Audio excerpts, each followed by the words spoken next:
Stay with us. Hello, Americans. I'm Paul Harvey. If I were the devil, if I were the prince of darkness, I'd want to engulf the whole world in darkness, and I'd have a third of its real estate and 4/5 of its population, but I wouldn't be happy until I had seized the ripest apple on the tree. So I'd set about, however necessary, to take over the United States. President Kennedy has been seriously wounded by this shooting. I'd subvert the churches first. I'd begin with a campaign of whispers. With the wisdom of a serpent, I would whisper to you as I whispered to Eve. Do as you please. To the young, I would whisper that the Bible is a myth. I would convince them that man created God instead of the other way around. I would confide that what's bad is good and what's good is square. And the old I would teach to pray after me. Our Father, which art in Washington. And then I'd get organized. I'd educate authors in how to make lurid literature exciting so that anything else would appear dull and uninteresting. I'd threaten TV with dirtier movies and vice versa. I'd peddle narcotics to whom I could. I'd sell alcohol to ladies and gentlemen of distinction. I'd tranquilize the rest with pills. If I were the devil, I'd soon have families at war with themselves, churches at war with themselves, and nations at war with themselves, until each in its turn was consumed. And with promises of higher ratings, I'd have mesmerizing media fanning the flame. The President of the United States is racist. If I were the devil, I would encourage schools to refine young intellects, but neglect the discipline emotions, just let those run wild. Within a decade, I'd have prisons overflowing. I'd have judges promoting pornography. Soon I could evict God from the courthouse, then from the schoolhouse, and then from the houses of Congress. And in his own churches, I would substitute psychology for religion. I would lure priests and pastors into misusing boys and girls and church money. If I were the devil, I'd take from those who have and give to those who wanted until I had killed the incentive of the ambitious. I would caution against extremes. I'm here to warn people. You keep telling me to shut up. This isn't a game. In hard work, in patriotism, in moral conduct. I would convince the young that marriage is old-fashioned, that swinging is more fun, that what you see on TV is the way to be. And thus I could undress you in public, and I could lure you into bed with diseases for which there is no cure. In other words, if I were the devil, I'd just keep right on doing what he's doing.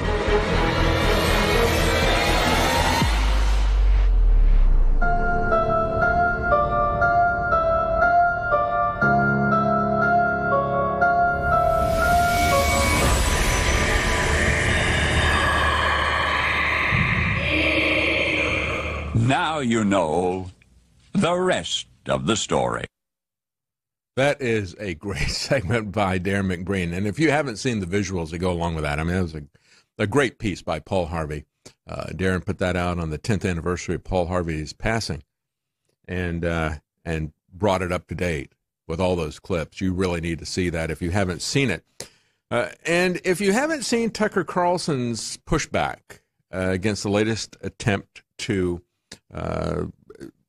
cancel his program with mob tactics, with censorship, with shaming, I want to show that to you as well, a little bit of it at least. Tucker Carlson last night in his opening monologue said, "We will never bow to the mob." And good for him. You cannot bow to this. And folks, we are in the existential fight for our lives right now. These same people who are moving against us in every direction. We've got a legislator who has now introduced a bill that would essentially criminalize minors putting up pictures of guns. You know, you put up a BB gun picture, that's it, you're done. I mean, even if you had a picture of soldiers carrying guns that you put up, even if it wasn't a picture of you legally having and using a gun at a shooting range with your parents under supervision or whatever, no, just this idiot is saying we're going to take that from you. Now, these are the people who, remember, we've got legislators in Hawaii. I talked about this yesterday. Just came out and said, we want to repeal the Second Amendment, just like that. We've had Democrat legislators in Virginia say we're going to kill babies after they're born, after they're separated from their mother. This is no longer an issue of a woman's body, a woman's choice. That ship sailed a long, long time ago, if you haven't noticed. And now they're pretty open about it. They're open about killing babies after birth. They're open about killing the Second Amendment. And quite frankly, when you come after somebody for posting a picture, a kid posting a picture of, let's say, a BB gun, what about Christmas Story? Then we take Ralphie, give him a criminal record, give him up to a year of jail time, up to $1,000 fine for posting a picture of him and his Red Ryder BB gun going after Black Bart. Come on. What kind of a country do we want to live in? Now, that's a violation of the First Amendment. These people who hate they hate life, and they hate every aspect of liberty, free speech, the right to defend ourselves. They hate all of that. Certainly you can expect that if you've got a political party that is just fine with murdering babies. And it is murdering babies after the baby is born. There's no more debate about this. No more whatsoever. Let's play the Tucker Carlson thing before we run out of time. Now, here's what Tucker Carlson said in response to Media Matters' attempts to try to take down his program. Good evening and welcome to Tucker Carlson Tonight. As anyone who's ever been caught in its gears can tell you, the great American outrage machine is a remarkable thing. One day you're having dinner with your family, imagining everything is fine. The next, your phone is exploding with calls from reporters. They read you snippets from a press release written by Democratic Party operatives. They demand to know how you could possibly have said something so awful and offensive. Do you have a statement on how immoral you are? It's a bewildering moment, especially when the quotes in question are more than a decade old. There's really not that much you can do to respond. It's pointless to try to explain how the words were spoken in jest or taken out of context, or in any case bear no resemblance to what you actually think or would want for the country. None of that matters. Nobody cares. You know the role you're required to play. You are a sinner begging the forgiveness of Twitter. So you issue a statement of deep contrition. You apologize profusely for your transgressions. You promise to be a better person going forward. With the guidance of your contrition consultants, you send money to whatever organization claims to represent the people you supposedly offended. Then you sit back and brace for a wave of stories about your apology, all of which are simply pretexts for attacking you again. In the end, you get fired. You lose your job. Nobody defends you. Your neighbors avert their gaze as you pull into the driveway. You are ruined. And yet, no matter how bad it gets, no matter how despised and humiliated you may be, there is one thing you can never do, one thing that is absolutely not allowed. You can never acknowledge the comic absurdity of the whole thing. You can never laugh in the face of the mob. You must always pretend that the people yelling at you are somehow your moral superiors. You have to assume that what they say they're mad about is what they're actually mad about. You have to take them at face value. You must pretend this is a debate about virtue and not about power. That your critics are arguing from principle and not from partisanship. No matter what they take from you in the end, you must continue to pretend that these things are true. You are bad, they are good, the system is on the level. But what if we stopped pretending for a minute? What if we acknowledged what's actually going on? One side is deadly serious. They believe that politics is war. They're not interested in abstractions or principles, rules or traditions. They seek power, and they plan to win it, whatever it takes. If that includes getting you fired or silencing you or threatening your family at home or throwing you in prison, okay. They know what their goal is. If you're in the way, they will crush you. What's interesting is how reliably the other side pretends that none of this is happening. That's exactly right. The other side, which is our side, ostensibly, pretends that none of this is happening. Or they misdirect it. They think that this is the action of Zuckerberg, and they don't see the government forces behind it. It's just as ridiculous to not see that as it is to say, oh, this is about virtue and principle. No, as Tucker pointed out, this is about power, it's about partisanship, and it is about controlling you and your speech and society as well. We'll talk about that more when we come back. Facebook has now banned Zerohedge. The great American outrage machine. Well, it is outrage is what you see. That's the face that they present to you. But Tucker Carlson, as you just heard before the break, understands what's behind that outrage. It's a phony facade, just like Facebook is a phony facade. It's really filter book. And Jeff Zuckerberg even got the statists at Wired magazine. It's now Wired.com. I don't know if they even produce a paper magazine anymore, but the people at Wired.com and his audience there at Harvard, he even got them worried about where the future is going. I'm going to tell you what is behind that. But first, as Tucker Carlson was saying, they want you to show deep contrition. They want you to apologize for this. You have to pretend that people yelling at you are somehow your moral superiors. You have to assume that they really are mad about what they say they're mad about. You have to take that all at face value and not pretend, and pretend, rather, that this is a debate about virtue and not about power. That they're arguing from principle and not from partisanship. No, these people, it's strictly an exercise in power. This is going back to the old Soviet tactics of denunciation. Again, I always look at this, and I think of Dr. Zhivago. And when he returns home, and he was a doctor, he had a lot of money, wealthy family. His house has been taken over in the interim. His family has been relegated to the attic, small corner of the attic. And the Soviets who are in charge get in his face, say, this is not your home, this is our home, and all this other kind of stuff. And he goes, I understand. That's a good thing. I'm really glad. You know, they are his moral superiors. He has to kowtow to them. And at one point, he does something that they read something into it that is not really there. He's trying to be very nice. It said, you have been noticed, comrade. You've been noticed. Oh, we've all been put on notice by our masters in social media. This company town that the internet has become, just like the old coal towns, the old company coal towns. And there was a remedy for that. And it came from the Supreme Court. But we don't pay any attention to that, right? We're supposed to pretend that that doesn't have any effect. That was 1946. I mean, we have Roe v. Wade, which is allowed for, what is it now, 60,000 murders of children?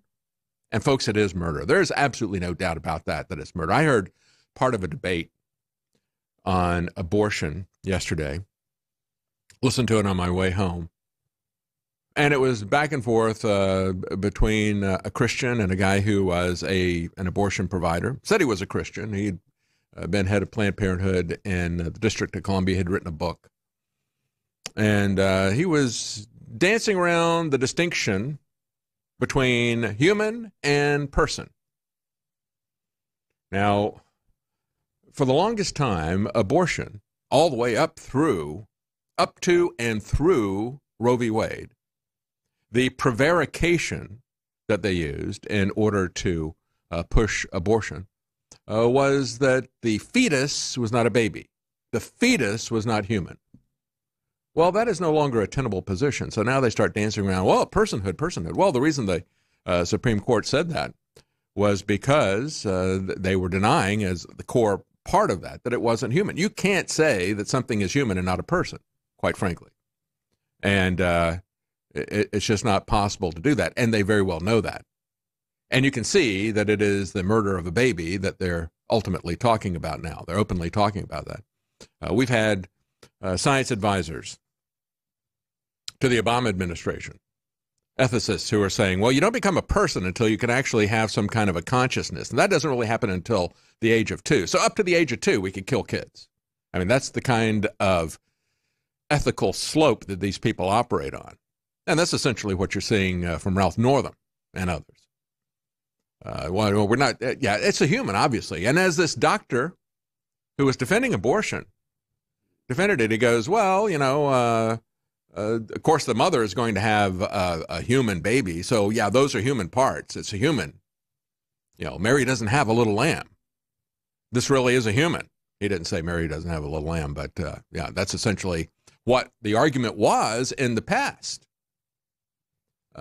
I remember in the 1970s, Carl Sagan would go on the talk shows, and he would talk about, phylogeny recapitulates ontology. Oh, what's he saying? Well, that sounds very impressive. I don't know. All he's saying is it was a lie that was based on Ernst Haeckel, the guy who was one of Darwin's bulldogs, and he doctored a bunch of fake drawings saying, look at this. At this stage, the human embryo looks exactly like this other animal species. And then at this later stage, it looks like another one. And so it's starting out as a very simple organism, and then it becomes like, a fish, and then it becomes like a mammal, and then it becomes like a primate, and then finally it becomes a human. So when you kill that baby, you're not killing a human.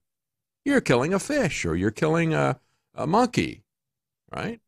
Or you're killing a single-cell entity.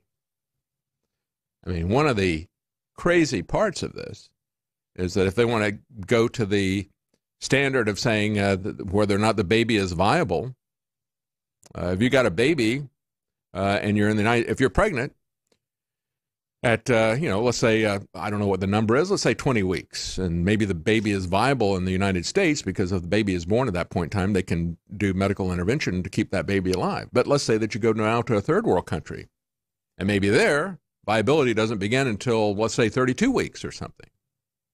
So now you did have a viable baby because it was, let's say, a week past the viable date which they could have this baby survive in America with medical treatment. Now you go to an area where it's not going to be able to survive with medical treatment for at least another 10, 12 weeks. And then, so now it's not a person. It was a person, now it's not a person. Now you go back to the United States, and now it's a person again. This is the absurdity of this.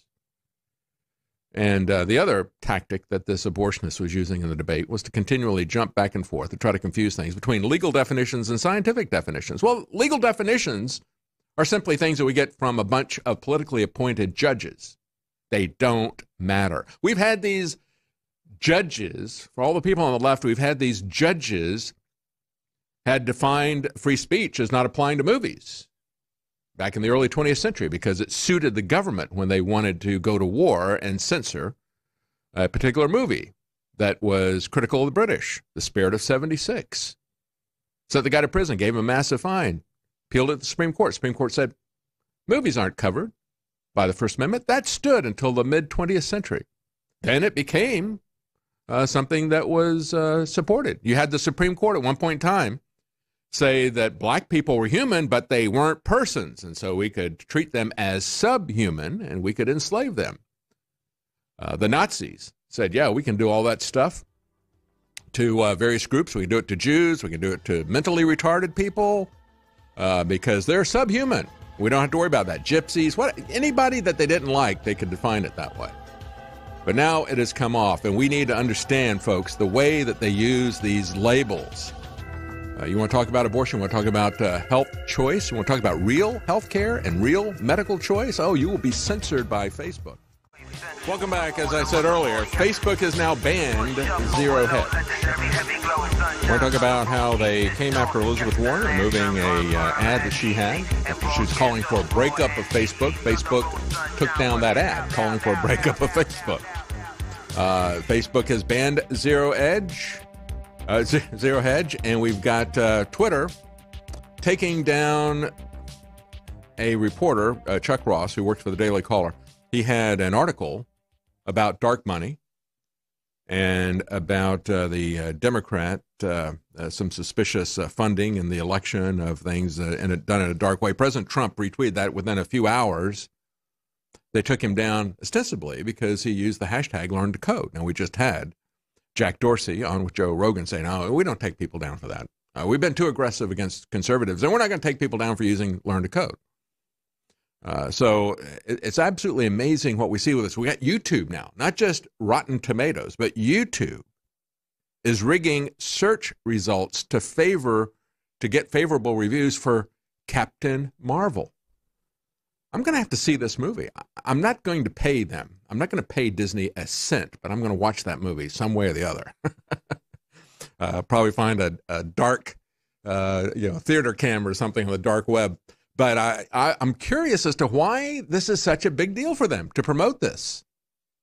Now, we saw a lot of this stuff happening with Wonder Woman. I remember here in Austin, movie theater chain, which I'm not going to even mention their name, give them any publicity. I will never go to this movie theater chain ever again.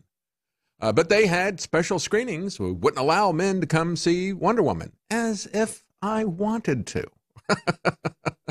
Pay me to come see it. Maybe I'll give you a few minutes of my life to come see this trash.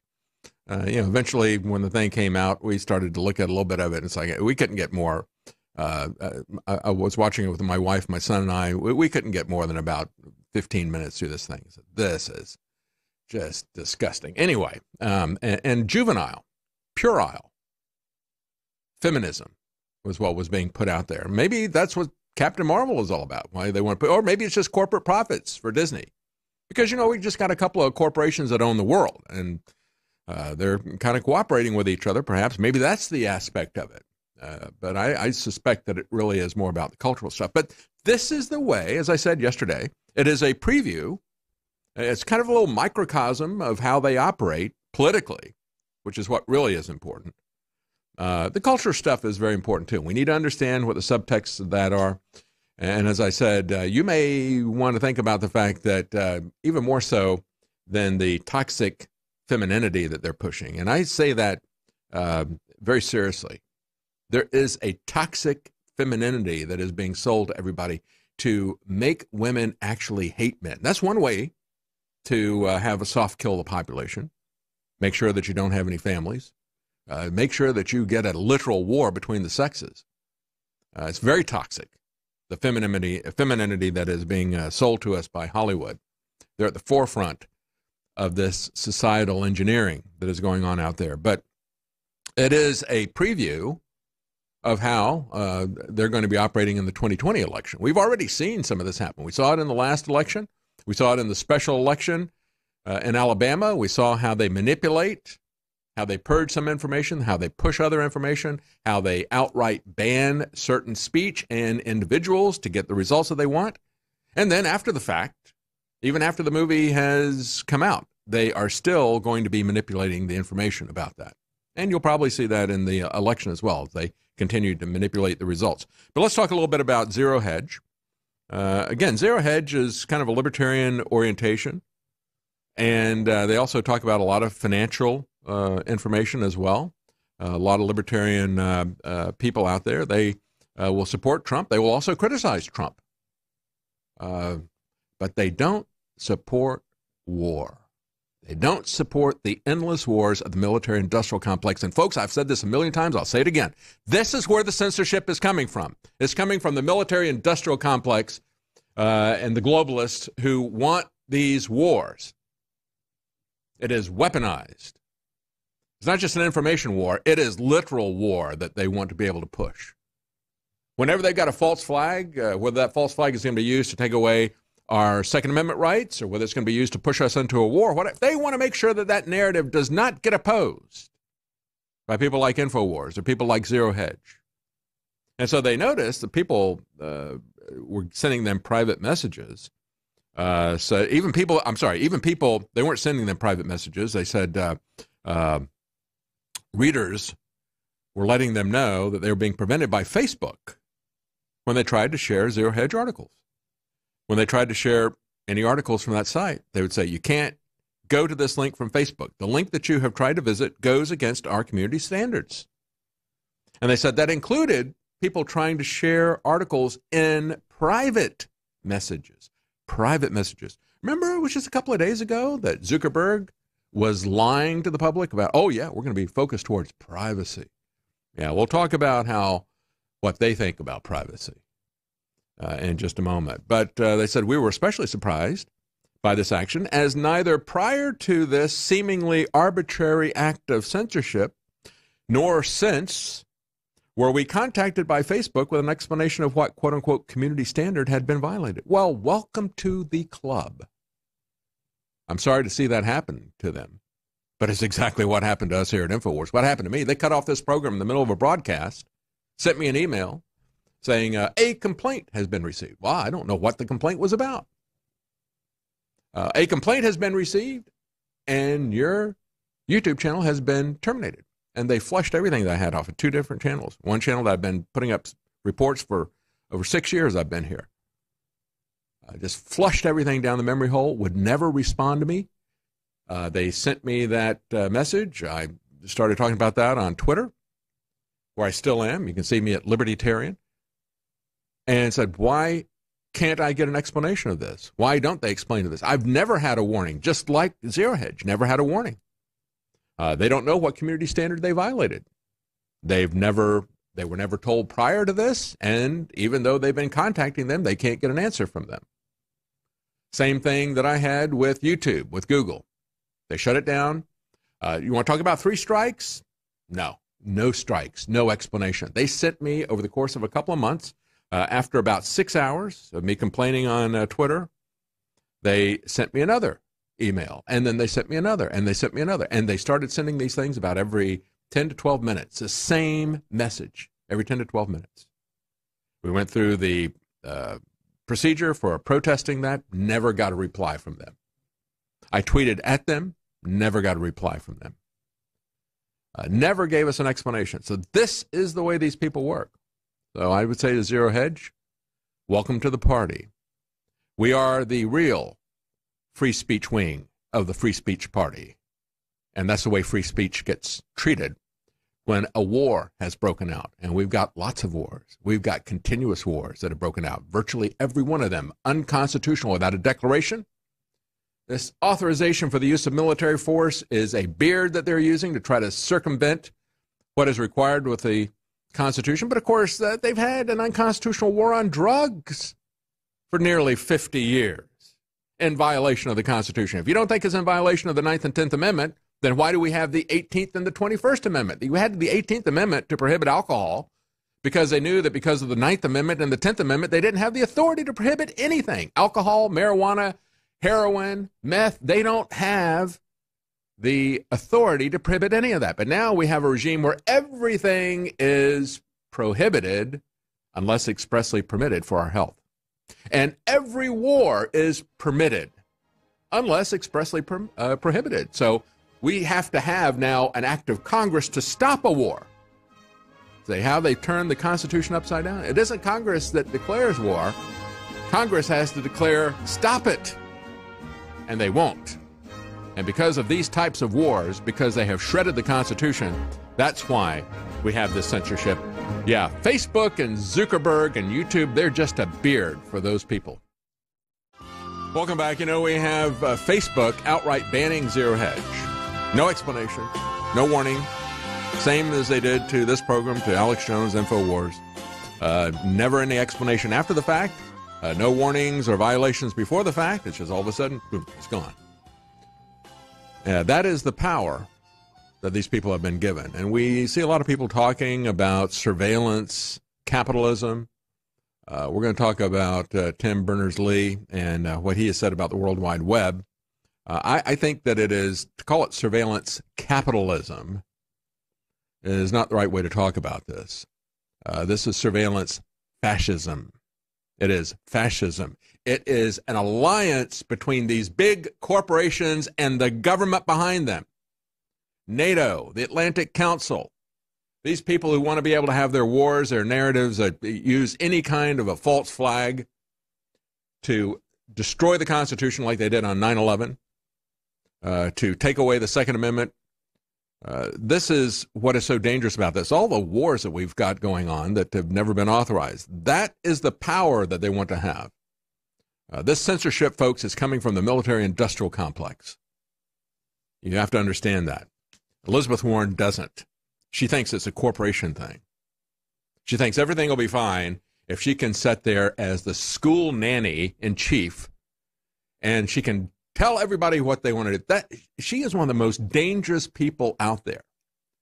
More dangerous than some of these well-meaning idiots like Occasional Cortex, because Elizabeth Warren is not that much older than I am. I've seen people exactly like her all my life. This is the little smarmy, snot-nosed girl that's sitting in the class, sucking up to the teacher all the time, wants to be the hall monitor, wants to tell everybody what to do. That has been her life. And she wants to exercise that kind of arbitrary authority over you. She wants to be the global hall monitor, the safety crossing guard at the school. She's never grown up out of that kind of mentality. She is a fraud. She is a liar. and she wants that power over everybody. She's out there virtue signaling about this. So nobody pays any attention to entire media platforms being taken off of social media, but she gets her ad taken down, calling for a Facebook breakup. And, you know, she was right about that. I don't think that that's the right tactic. I don't think she has the right tactic because she will not acknowledge where the censorship is ultimately coming from. And frankly, I don't think that the breakups have been all that effective in the past either. You want to talk about the AT&T breakup, or you want to talk about the breakup of Standard Oil with the Rockefellers? That didn't make any difference. Certainly didn't make any difference with the Rockefellers. You know, we're going to bust the trust. That's what they called the monopolies back in the day. Well, you know, Rockefeller just created a whole bunch of little baby Rockefeller things with interlocking directories. They got around that. It's easy enough for them to get around that. The problem is that you've got interlocking directories between the Pentagon and Facebook. That's the interlocking directory that you got to break up. And she won't even acknowledge that connection there. The internet was a creation of DARPA. We'll talk about that when we get into the World Wide Web. Before we do, real quickly, folks, if you want to stand with us in this fight to make sure that we have free speech, to keep the free speech wing of the free speech party going, take a look at the products we have at InfoWarsStore.com. We've got our own products so that we can circumvent their ad boycotts and so forth, but we are still in danger as they try to deplatform us in multiple ways. It's not just the deplatforming that's come already with social media. They're going to try to deplatform us from processing payment. They'll probably come after us trying to deplatform us and Zerohedge and everybody else that they don't like by coming in and taking away your website domain. That's one of the reasons why I believe that they turned over the website domain allocation icon. They turned that over to an international organization. So they would have plausible deniability when they say, take down these people over here. We don't like what they have to say. They can have plausible deniability about that. But right now, you can still support us. They can still help us to fight this fight. Some of the products that we got at InfoWarsStore.com to help you, we try to make this a win-win situation, so we've got some products that are on deep discount. We've got Alpha Power and Bodies both at 50% off. Bodies is a great, safe, natural supplement to help you fight inflation. Inflammation. I always say that. I've got banking on my mind. No, helps you to fight inflammation, whether it's in your joints or elsewhere in your body. Turmeric and many other natural ingredients work together to fight inflammation. Bod Ease is what we call it. You can get now 50% off. Also, Alpha Power, 50% off. Survival Shield X2 Nascent Iodine. Original formula is coming back with popular demand, and you can pre-order that right now. And we've been out of DNA Force Plus. It's now back in stock, and you can get that for 33% off. That is a big dollar savings because that is a premium product. Very expensive for us to produce, very difficult for us to produce. That's why it goes out of stock frequently. So right now, while it's in stock and while it is 33% off, is a good time to stock up on it at InfoWarsStore.com. Okay, so Elizabeth Warren has gotten her ad restored. They only took down her ad. They did not ban her Facebook account, like they did Zerohedge, for example, like they did Alex Jones and InfoWars. They did not deplatform her. They just took down an ad where she criticized them. And she was quick to point out the hypocrisy. She said, curious why I think that Facebook has too much power? Well, let's start with their ability to shut down a debate over whether Facebook has too much power. That's exactly right. I agree with her for once in my life.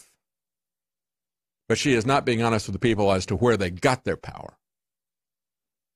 Yes, they have their own, they are not complete puppets. They have their own agenda of money.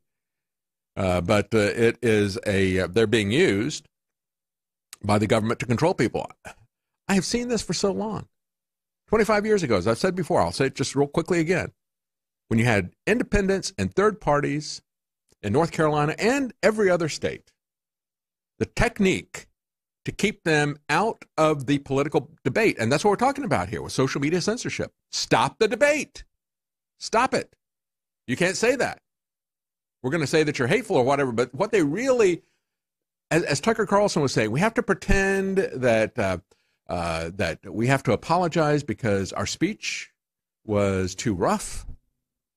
It was a cry from the heart or whatever. Right? That's what how people are labeling Tim Berners-Lee, cry de coeur, whatever, French saying, it's a cry from the heart. Well, we can be passionate about stuff. Oh, you can't be passionate. That rhetoric was over the top. That was hateful. You hurt somebody's feelings, so you got to apologize, and you've got to be shut down because the apology is not going to be enough. So we have to pretend that that's the situation. No, they just want to shut down debate. This is not about virtue. It's about power. Understand that. It is about raw, partisan, political power and control. That's what this is about. So Facebook came out and said, we removed the ads because they violated our policies against the use of our corporate logo. Yeah, right. Violated your policy about people criticizing you. In the interest of allowing robust debate, we are restoring the ads. No, they're restoring the ads because they did it against somebody who is too powerful and part of the establishment. She's not going to go all the way in terms of really doing anything. And if they do break them up, make them divest Instagram or something, that isn't going to make any difference. As long as we pretend that because these people are private entities, and let's understand, it's only the big private entities that get allowed to do whatever they want. If you are a small baker and you don't have a monopoly on baking custom cakes, you will still have your business taken away from you if you do not bake a custom cake for somebody.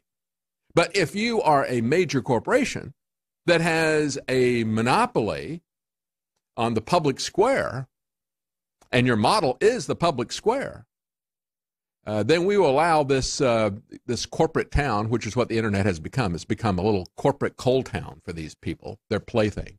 And we'll say, but it's a private company. It's all the libertarians and conservatives bow down to the god of private property. No, I'm sorry. A big corporation that comes along and sticks a gun in my ribs and says, turn over the money, if they're a crooked corporation, whatever they're doing, corporations can break the law. Well, there is a law and should be a law. There should be a stronger law about them stealing my speech. And that's what these people are doing. And we've already had Supreme Court decision. 1946, Marsh versus Alabama. They said even if the corporation owns the public square, they can't steal people's free speech. That's where we need to go. Not this nonsense about breaking them up. That isn't going to change anything. As usual, Elizabeth Warren doesn't get it. Piers Morgan kicked back against that other virtue signaling deranged actress. And again, she's an actress just like Elizabeth Warren is. Alyssa Milano, who says that she is a gay trans male. He says you're a heterosexual rich woman. I'm a hippo, is what he said. Remember the confusion about hashtag LearnToCode? Rob Dew got taken off of Twitter for putting out LearnToCode. This was something that people were laughing at reporters at failed leftist news organizations that were getting shut down because people don't like their spin. And so people were putting out their hashtag LearnToCode. Well, maybe we need to have one hashtag LearnToCensor, because that's really the wave of the future, right? Especially because, Oliver Darcy is not a reporter. He's a censor. We got a lot of people who call themselves journalists, but they're out there trying to shut down other news organizations like Oliver Darcy, and makes a career out of not reporting news and making sure that nobody else reports news. The anti-reporter, the anti-journalist. So yeah, learn to censor, hashtag learn to censor. There's a big career for that. That seems to be the focus now. The main focus of social media is learning to censor. That's what they're focused on. And so now we've just had another reporter, Chuck Ross, the Daily Caller. He broke a story that was talking about dark money organization giving $2 million to a group that was working with Fusion GPS. And his article was retweeted by President Trump. And it's kind of suspicious that just a few hours later, he does a joke tweet. He wasn't even, he wasn't mocking anybody. It was a joke tweet. And of course, it was a joke tweet what Rob Dew did as well. But we had this whole thing about everybody getting shut down immediately if they would do a hashtag learn to code. So a few weeks ago, it was John Levine working for the Wrap said that a person in the know had told him that if you tweet out learn to code, at a laid-off journalist, it would be considered a violation of the platform's terms of services and could result in a ban. Isn't that interesting? Because Twitter and Facebook and social media, all these people have worked so hard to try to shut down real journalists. You will get a ban if the fake journalists that nobody wants to buy their information anymore start to lose their jobs, and you say, hey, maybe you should learn how to write code. Twitter swiftly clarified that the phrase learn to code itself would not be considered harassment unless directed at specific individuals as part of a targeted campaign. And then we had Jack Dorsey, the CEO of Twitter, go on with Joe Rogan, said they'd been way too aggressive and just swore up and down that if you put out learn to code, you are not going to get booted off of Twitter. And yet, Chuck Ross, just a few hours after he does a big story, and again, you talk about $2 million of a dark money donation to the Democracy Integrity Project. This is an organization that was founded by a former Dianne Feinstein staffer. It contracted with Fusion GPS and with Christopher Steele to investigate President Trump. So, I mean, here we go back to now the money involved. We've already shown all the collusion. We've shown the connections over and over again. Now you got Chuck Ross saying, and here's where the money comes in. And it's dark money that's coming in to pay for that. So he puts the article up. President Trump retweets that. And then a few hours later, they appear to notice. And they shut down his Twitter because he put up a joke to someone that really was not trolling to anyone whatsoever. What he put out was he quote tweeted a statement adding learn to code. It was a joke directed at a theoretical geologist, not at the State Scoop Twitter. The State Scoop had quoted a former Colorado Governor John Hickenlooper, 2020 Democrat presidential candidate, saying that a 34-year-old geologist who works for ExxonMobil should be sharpening their other skills. And so he puts that out as a joke and says, oh, maybe you should learn to code. And because of that, they shut him down? Or was it because of his expose of the dark money conspiracy of the Democrats? Welcome back. I'm going to take a quick break from the censorship stuff because I want to talk about the bigger picture coming up in the next segment. And I want to talk real quickly about the nature of law enforcement here in this country and where we're headed.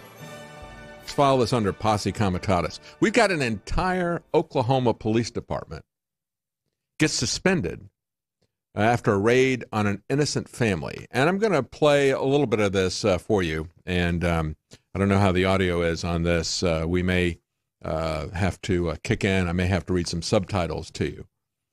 But just to give you an idea of what is coming up, they're caught on a recording saying, stop resisting or I'm going to F you up. Put the baby down because you're next. That type of thing. That's what's coming up here, folks. And because of that, the entire police department got suspended. Now, that's exactly what should happen. As Frank Serpico has said, any organization, whatever the organization is, and that includes the police, you're going to have good people, you're going to have bad people. The question is, what does the organization do about the bad people? If the organization shields the bad people, then the organization embraces the corruption, becomes corrupt. And so when something like this comes up, the appropriate response is to take action against these people. And it appears that that is what's happened in this small town. The entire police department was suspended after people saw this outrageous raid. Here's a little bit of that raid. Let's play video clip number 4. Give me your hand. I haven't resisted. Not resisting. And then, what do you have? All I asked was please let me get my daughter. Ferry it out, dude. Don't let him ferry it out. What are you doing? Can I please go get my pet? Why? You know what? You're resisting. Chris, I'm going to beat your God, Jim. Jack! Stop! I'm going to tase. Stop! Resisting. You're going to get tased. Joe, I'm not doing anything. Quit resisting. Quit resisting. I'm not doing anything, Bart. She's recorded everything. Okay. Please call 911. Y'all are doing this to my daughter. Like, look at my baby. Why did you do that? Calm down.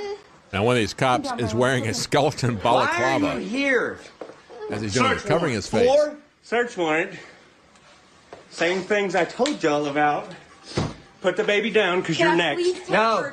No, you may not. Call my Put parents. the baby down. Call in now. Call my parents. Don't touch my child. Why are you here? No one's touched. Shut your mouth. Show me your search warrant. You have the right to remain silent. Show me your search warrant. Please don't make me cut. Don't do this in front of Don't do this to my daughter. I want to see your search warrant. I need to get some pants on. For what, Chris? Why? I'm sitting. I'm not doing anything. Don't touch her. Shut your mouth. Stop talking to You have us the right like to that. remain silent. Anything you say will be. You need to show me your search warrant. You have the right to talk. You need to show your your search warrant. Okay, we have a right to see it. Show me the search warrant. What you need to do is utilize your Fifth Amendment. You have the All right right, so to let's remain hold it at silent. that point there. We've got a discussion that's going on here in Austin with the Austin Police Department. You've got a city councilman saying, as the police chief here wants to institute no-knock raids, he said that's a dangerous situation for everybody involved. We've had police officers get killed, especially because sometimes they go to the wrong place, and you do a no-knock raid against somebody. It's a danger to the police officer. It's a danger to the people inside. We've had a lot of innocent people killed with no-knock raids. And so in this particular case, in this small town, as DC Dirty Laundry points out, this was a search warrant that was served on the home of Brian Baker. That's fine. You serve a search warrant, but you don't have to bully people like that. Baker, one of the city council people there, Lynn Chambers, was arrested in December for meth trafficking and possession of weapons during a felony. Also, before that arrest, the mayor was arrested in October. So that was in December. 2 months earlier in October, the mayor was arrested for possession of meth, first-degree burglary. On Saturday, he was severely beaten in a convenience store and hospitalized. So whether or not this is associated with this, I mean, this town's got a lot of corruption problem. And you notice how it always goes back to the war on drugs, how we embraced that because we threw out the Constitution. You know, not only did we say the 9th and 10th Amendment don't apply, but over the years, over the decades of this failed policy. And again, I as much as anybody, it breaks my heart to see people addicted to drugs. I don't use drugs. I don't want to. I have a great deal of sympathy for the people out there. That's why I don't want to continue down this path that has not brought any resolution to the problem. It doesn't help the people who are addicted to it. It doesn't change anything. What it does is it gives us another layer of problems. It creates militarized police. It removes due process. It removes the kinds of protections and the presumptions of innocence. You have people having their property, their lives stolen without anybody even being charged with the crime. They said that the property can commit a crime. We have mandatory minimums. We just had some prison reform that came out of that. It's about time that we go back to the Constitution. Let's not just adjust this around the edges. Let's go back to the Constitution and say you can't take somebody's property without convicting them with a crime. You're not going to do no-knock raids like this. It's just absolutely insane what is happening in this country. I got another story here from the Free Thought Project. Video of a cop who's caught throwing nails. Now, this is in St. Petersburg, Florida. A cop caught throwing nails in a family's driveway after they filed a complaint against him. This is what we have to be concerned about, folks. We have to hold the people, especially the people who have been given a lot of power and authority over other people's lives. They have to be held to a legal standard, I would argue a higher legal standard.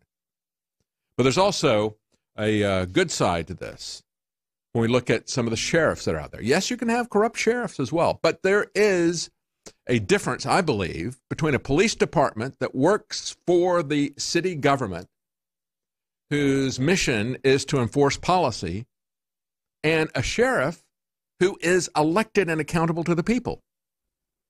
The police department is not accountable to the people. It's accountable to the city council or to the mayor or whoever it is in the form of government that hires them.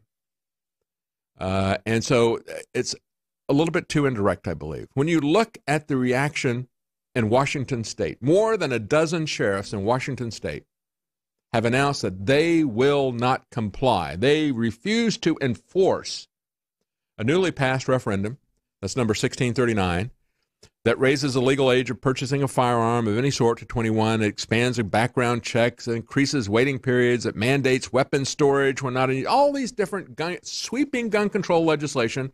And if you look at the map there, those green, you can see that most of Washington state did not vote for it.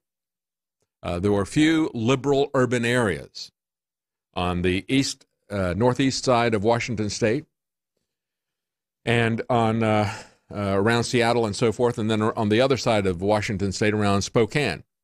In the center, in the rural areas, these sheriffs are saying, we're not going to enforce these restrictions on semi-automatic rifles. This is why, folks, the answer lies in grassroots activism.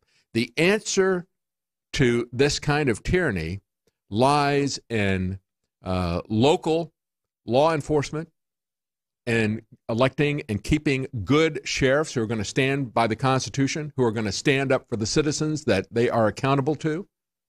And I think we're only going to take our liberties back if we get out of this mindset that if we send the right guy to Washington, he's going to fix everything. That will never happen. That is a dangerous delusion to think that we're going to send one man or even one political party to Washington to get this changed. You understand now from looking at President Trump just how deep the deep state is and just how swampy the swamp is. These people are entrenched.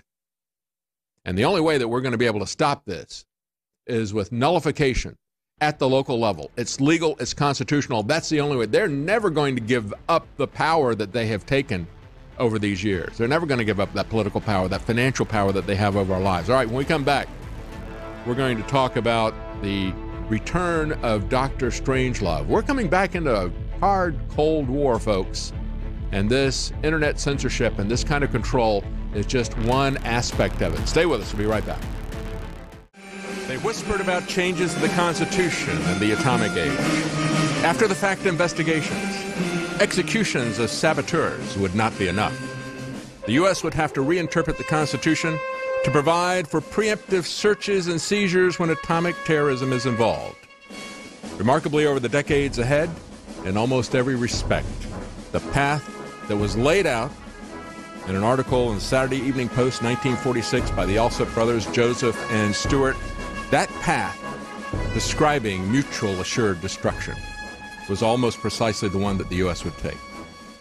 Now that is, I'm reading that from a book called Red Rock, and it is about the secret plan to save the government and let the rest of us die. That's the plan that they came up with during the Cold War. That's the reality that I grew up with, quite frankly. And it's the reality that you are still living with, whether you realize that or not. Do you understand that the supremacy of national security, of continuity of government, whatever you want to call it, that was put in place as part of the atomic scare, and it has never left us. And they saw that it wasn't going to be enough to do after-the-fact investigations or after-the-fact prosecutions or execute people. No, they were going to have do things preemptively. They're going to have preemptive action, preemptive wars, preemptive actions against citizens, preemptive search and seizure of anybody that they don't respect. And that's the foundation, the origin for which we have this internet that we're now dealing with and all of these control mechanisms that they have. The geospatial intelligence, where they monitor your metadata and make predictions based on your activity-based intelligence. They use that to dominate the human domain. They use it to predict your actions. It is Minority Report meets Dr. Strangelove.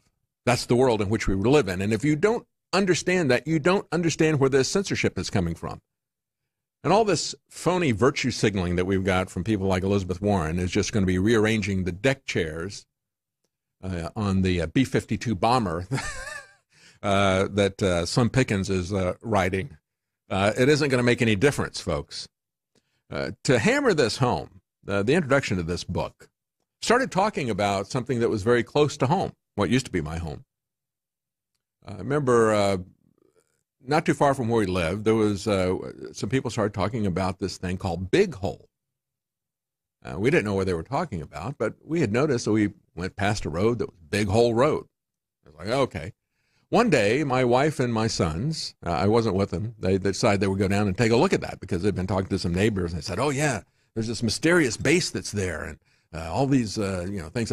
Well, they drive down the road, and it kind of looks like it's, former military base or something, but it's kind of the gate is open, and they're curious. They keep driving down this road, and all of a sudden, this loudspeaker, turn around.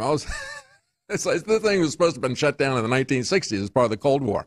And then when I'm reading this book, he starts talking about it. You want to know why the AT&T thing didn't make any difference and why changing Facebook isn't going to make any difference? It's because of the way AT&T was involved with the military-industrial complex. And he talks about in the very beginning of the introduction of this book, he's talking about actually the day that Richard Nixon resigned. And as the nuclear football, the essence of power in the United States, because we don't have some kind of a crown or anything. That's the thing, the football. You pass off the football to somebody, right? To control the nuclear launch codes. And so he's talking about that in terms of setting up the stage for, how our entire society has been focused around this Cold War threat of nuclear war, and still is. And so he talks about a guy back in 1974. He goes to a secret facility that's being run by AT&T. And remember, we had a news article maybe about a year ago. They said, look at this strange building here in the middle of New York City. It has no windows. It kind of looks like a fortress. It's got this style of architecture that's, I would say, even almost kind of Soviet style. It's called a brutalist style. And it does look brutal. It's raw material, like raw concrete. That's what they really mean by brutalist. But it looks like a brutal authoritarian structure, architecture. No windows, that type of thing. And it was one of these AT&T secret facilities. And it turns out that there's a lot of these things all over the country. Now, outside of New York City, they would bury them in the ground in many cases because they were supposed to be able to withstand a nuclear attack. The one in New York City was not going to withstand a nuclear attack. But it was an important listening facility. But in North Carolina, in Stanfield, North Carolina, a little bit outside of Charlotte, this guy goes to work that morning. This is a story that he begins as Richard Nixon is resigning. And he starts talking about the complex and immediately got my attention. The complex was there since 1965. AT&T began to dig a big hole about 2 miles from the childhood home of this individual, where he grew up in Locust, North Carolina, about 30 miles east of Charlotte. He had been 19 when the construction had started. He recalls there was a lot of curiosity about what was going on there. Nobody really knew what the hole was for. And that's what we saw where I lived. We had all these people who eventually, it's kind of interesting, all these people who used to work at this secret AT&T facility, just known as Big Hole. You couldn't go anywhere near it, but they all seemed to find their way into city and county government. And then they would all just tell you, oh, there's nothing there. I just worked for AT&T. Yeah, it was kind of hardened, but no big deal. Well, here's the reality now. Said nobody really knew what the hole was for, not even those who were digging it. Some locals thought there might be a secret facility for communicating with aliens. And they'll put this kind of stuff out there to poo-poo it. Like, see, these crazy conspiracy theories or anything like that, right? Others believed it was a secret submarine base, even though there was about 150 miles from the ocean. The truth, it turned out, was as strange as the fiction. In 1967, this individual, his name is McIntyre, found himself reporting to work at the newly completed facility as a technician. The big hole that had so fascinated the community now contained a nuclear-hardened, department store-sized concrete bunker, protected by twin 20,000-pound blast doors that helped the AT&T long-line cable to run from Miami to Boston. It skirted major metropolitan areas that could have been nuclear targets, and it was one of dozens of specially built facilities that ran air-to-ground communications for VIP military aircraft, such as Air Force One. And he says, he goes on to talk about the one in close to where we lived. He said, for a quarter of a century, 1 8-hour shift at a time, he and his colleagues, all technically AT&T staff, tended this hidden mountaintop redoubt maintaining telecommunications gear that kept the government ready, a key link in the massive continuity of government machinery. In the event of an attack, food and rations inside could keep the staff functioning for at least 30 days. The whole facility was mounted on massive metal springs. Even the toilets are mounted on springs and linked with rubber plumbing.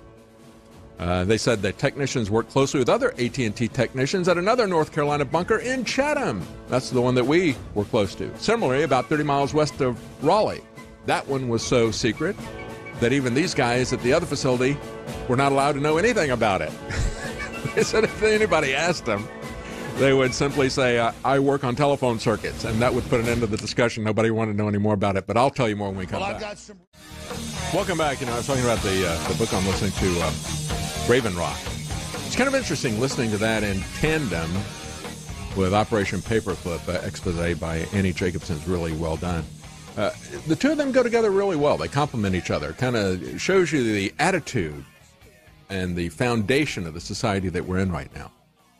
One of the things that he says in the introduction of Raven Rock, besides that passage I was just talking about, how they were going to have to reinterpret the Constitution for all to allow them to do whatever they wished, remove any restrictions from them, because it's all about national security, right? Except that the reality is, after the bomb, and you had people like Einstein so concerned about how this is, going to be used widely.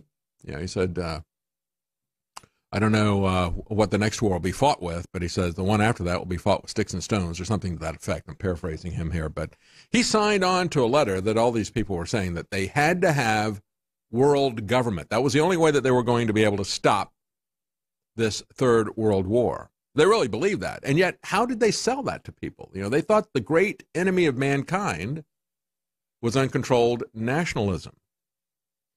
And yet they sold it to everybody in the name of national security. That's the fraud that is involved here, isn't it? And we have sacrificed everything. Our Constitution, we've reinterpreted it, we've ripped it up, we've burned it, we've thrown the remnants in the trash because of national security. One of the things that they said, we have to change the whole pattern of our life to provide for our future security. Liberty must be destroyed to provide for security. We must initiate radical changes in the character of our national life. The U.S. will have to invest deeply in the most effective secret intelligence on a scale which is difficult to imagine. And it is difficult for people to imagine it. You can't imagine just how pervasive the espionage on Americans is. And again, if we go back to the Foreign Intelligence Surveillance Act, it's now in the news all the time. Well, you had that Pfizer warrant, this and that.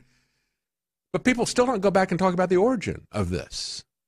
And it is still presented to people by Fox News and other conservatives as this is something that just recently went off the rails when the Democrats got control of it. And it's been off the rails a long time. We had the FISA Act, that's redundant. It's the Foreign Intelligence Surveillance Act. That is what FISA is.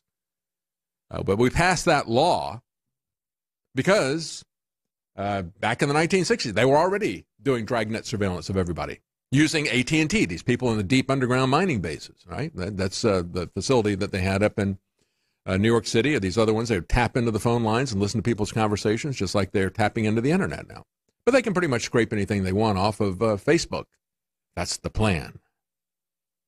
And you may not realize why they're doing this. Is it for our security? Is it to make us safe? Really? You seriously think that it is? They started talking about how they would, start to work on civil defense and everything, but anybody growing up during the Cold War knows they quickly jettisoned those plans. The Russians went on with it a little bit longer, but they said, we're really not going to do it. We're going to pursue a mutually assured destruction plan. We're not going to build shelters for the population. We will, however, make sure that the government survives. We will build deep underground military bases for all of us. And they had the little cards that they would hand out. Sorkin, who did the West Wing, and some other Hollywood interpretations of what goes on in the White House actually saw George Stephanopoulos with something that looked like a subway ticket. And he asked him what it was. And he said, well, that's a ticket that I have to go to a special shelter if we have a excrement hits the fan scenario type of thing. And so he included that in the West Wing. And Dee Dee Myers, who had worked with George Stephanopoulos, but obviously was not considered to be as important as he was because they didn't put her in as a major anchor for ABC, the people who pushed Obamacare for a week out of the White House. I mean, talk about the way the media manipulates people. I just think back to the Obamacare narrative that they were pushing everybody. For a week, ABC was broadcasting their nightly news program out of the White House. And when the Republicans said, that's not right, you have to give us, that is a unpaid political speech. So give us equal time. So we're not going to do it. All right, well, we'll buy some commercial time to push back against Obamacare. They said, we're not going to sell you the time. That's the way this stuff works. So that's why George Stephanopoulos was important to them. They had uses for him coming along. They wanted to make sure that he was going to be there. Dee Dee Myers, not so much. When Sorkin showed that and used that in an episode of The West Wing, she says, she takes him off to the side. She says, that's kind of an interesting device, but that doesn't actually exist. And he goes, no, he told her the story. She didn't realize that she wasn't considered important enough. So that's a great book, Raven Rock. I really highly suggest that. But folks, we are deep into this surveillance state, this national security state that we're involved in. It is the essence of why we have the internet, why we have the censorship. And if you look at what is being said by, the articles you see at the top of Drudge by Tim Berners-Lee, you need to understand the context is a little bit different than what he's putting out there. For example, do you think that the government is really interested in your health when, as you look at this story that broke, last Friday? U.S. government approves experiment to create a type of bird flu that could kill millions of people. Do you think that's the only time they've ever done that? You might want to take a look at Operation Paperclip. We brought the Nazi scientist over here because it wasn't enough just to get their criminal research. We needed the scientists as well, and we continued those experiments. As a matter of fact, the Center for Disease Control is not really about controlling disease as much as they are creating what they call select agents. They don't necessarily control disease. They spread it. They intensify it. They weaponize it. They will bring in a dangerous disease. They will enhance it so that it becomes more dangerous. They will change it so that it is more easily spread. That is a key part of what the CDC does, the people who are the biggest producers of vaccines, who are trying to frighten us about measles. These are the people who weaponize and create diseases, new diseases that we didn't have before. A lot of this stuff broke about, what was that? I think it was about 2015 or so. Remember, we had a series of episodes of failures at these various labs. People were exposed at different levels to some contaminants. Fortunately, there wasn't anybody that we know of that was seriously injured. But, of course, if they were, do you think they would tell you? We did have a case that not only did the disease get out, but the information about the disease getting out got out.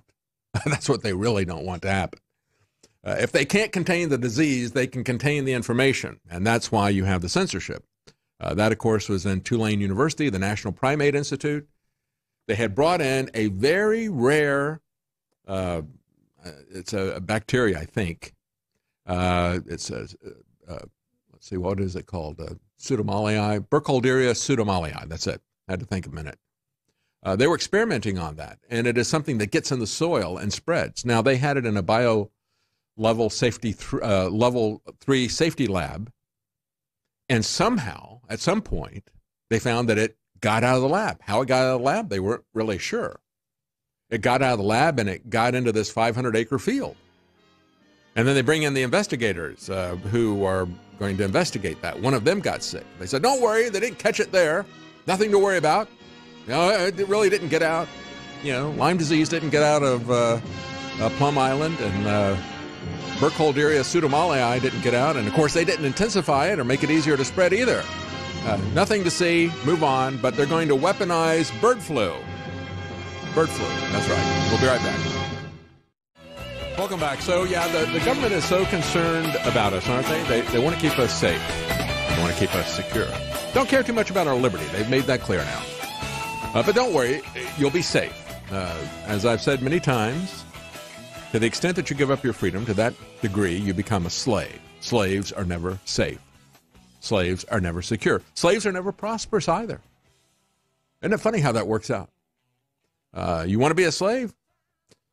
We've got all this talk about reparations, and yet you've got the Democrats looking at ways to enslave us, and Republicans as well. And so we have the U.S. government, the National Institutes of Health, are going to allow viral engineering of bird flu. And one guy, Professor Stephen Salzberg, he's a biomedical engineering expert at Johns Hopkins University in Maryland. He says, I can't fathom why the U.S. National Institutes of Health would permit this kind of dangerous research. Why are they allowing this to happen? Well, Professor Salzberg, you need to go back and look at Operation Paperclip. You know, read the book or listen to the book by Annie Jacobson, or take a look at the history of the Cold War, Raven Rock, or take a look at A Terrible Mistake, the story about Frank Olson and how the CIA was developing mind-controlled drugs. They thought CIA was developing LSD and other things. Now they've got other ways to control your mind electronically. And quite frankly, they don't care about the health effects of 5G if it gives them control any more than they care about what's going to happen to you if they start a nuclear war. And they're ramping up the Dr. Strangelove insanity again. This is something that's been going on since the Obama administration and the Russian reset of Hillary Clinton, changing the regime in the Ukraine and provoking the Russians, hoping that there will be a nuclear war. They want that to happen, quite frankly. You got Mike Pence being rebuffed in Bloomberg, talking about how Angela Merkel and others are saying that they're trying to get us to send ships into that strait there near Ukraine to start a conflict. We're not going to do that. That's irresponsible. It's dangerous. It's as dangerous as weaponizing bird flu, what they're doing. But they're going to continue to do it. And at the same time, they're pushing the Germans to go in there and provoke the Russians, go into the waters right there by Russia. That'd be like, go send a fleet right next to an American military base, right there off the coast of Florida or something, right? See if you can provoke a strike. Let's see if we can do that. That'd be great. And the U.S. is now warning Germany, as well as others, don't use Huawei for 5G. If you do, we're going to cut off our intelligence sharing. And this is such an important aspect to all governments, not just the U.S. government, all governments. The cyber war battlefield. They've used that. They've threatened the UK. The UK says, reports the Financial Times reported the British government has now concluded that it can, quote, mitigate the risk from using Huawei equipment in 5G networks. The UK National Cybersecurity Center has reportedly determined that, quote, there are ways to limit the risks from using Huawei in future 5G ultra-fast networks, unquote. And in doing so, they ignored escalating U.S. efforts to persuade countries to bar Huawei from their network. So there is an information war. It's like a new Berlin Wall, if you want to think of it that way, folks. The competition between the former Soviet Union and the United States, and we've got the Russians out there trying, the Democrats trying to provoke this whole idea of Russiagate and so forth, trying to provoke things with Ukraine, but also adding into the equation an even more dangerous enemy, which is China. Because China is the one that is really building up their military and building up the cyber war. So they're trying to create this, if you will, a Berlin firewall. And, we've got the two different camps here. It's going to be the U.S. on one side, the Chinese on the other side of the cyber war wall. And the other aspect of this that you don't see is how they're going to use this. That's the international level. But at the local level, they want 5G to control us. And, folks, that is the real context for what the discussion about where we're going to go with the World Wide Web really should be focused on.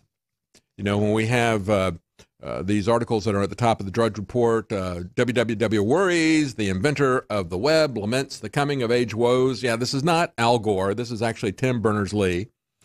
And understand that the World Wide Web is really, think of it more as a navigation and connection, way to connect on this infrastructure that was really envisioned and created by DARPA. There was a DARPANet first. And even before there was DARPANet, you had a DARPA psychologist, J.C.R. Licklider, a psychologist, designed the idea of the internet because he saw it as a means of population control. He called it the Intergalactic Computer Network. They shortened it up to Internet. Then it became DARPANet. And then Tim Berners-Lee and others created the World Wide Web and browsers and so forth. He says he doesn't like the current state of the web. He says you've got state-sponsored hacking. Well, yeah, that was by design. That's why they created that thing. But then he starts talking about online harassment, hate speech, and misinformation. And when you look at some of the things he says, he's horrified. He says, people are stepping back. He said 50% of the world is on the web. And he said they're stepping back, suddenly horrified, after Trump got elected, after Brexit.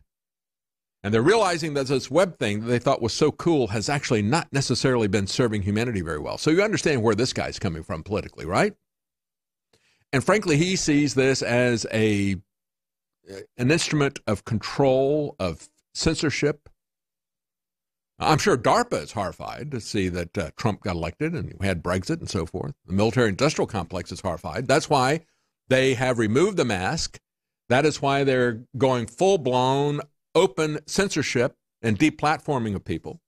And so he comes up with something he calls a contract for the web. It reminds me of the social contract, another thing that I cannot find my signature on. But, of course, they will bury it in terms of service, right? The contract for the web. But here's what he wants to envision. He wants to make sure that governments get everybody connected to the internet.